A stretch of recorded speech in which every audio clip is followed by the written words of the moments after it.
আপনাদের মূল্যবান উপদেশ মনোযোগ দিয়ে শুনলাম।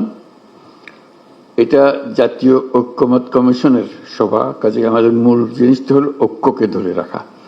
কিভাবে সে ঐক্য ধরে রাখা, দুঃখকে শক্ত করা, মজবুত করা, সেগুলোর ব্যাপারে আপনাদের পরামর্শ পেলাম এবং এটা ক্রমাগতভাবে আরো মিটিং হতে থাকবে। দ্বিতীয় পর্যায়ের যে মিটিং সেটা চলতে থাকবে, যাতে আমরা ওই জুলাই সনদটা আরো সমৃদ্ধ করতে পারি, যেমন অনেক বিষয় আমরা ঐক্যমতগুলো প্রকাশিত করতে পারি, জাতি যেন দেখতে পারে যারা আমরা আজকের দিনে এখানে আছি তারা সবাই মিলে কি কি জিনিসের ব্যাপারে আমরা ঐক্যমতে পৌঁছতে পেরেছি।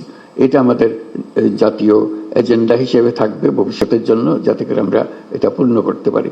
আপনাদের কথা মাধ্যমে এই ঐক্যটা দৃঢ়তর হোক এবং আমরা সামনে পথ চলার পথটা খুঁজে পাই এবং মজবুতভাবে শক্তভাবে আমরা অগ্রসর হতে পারি।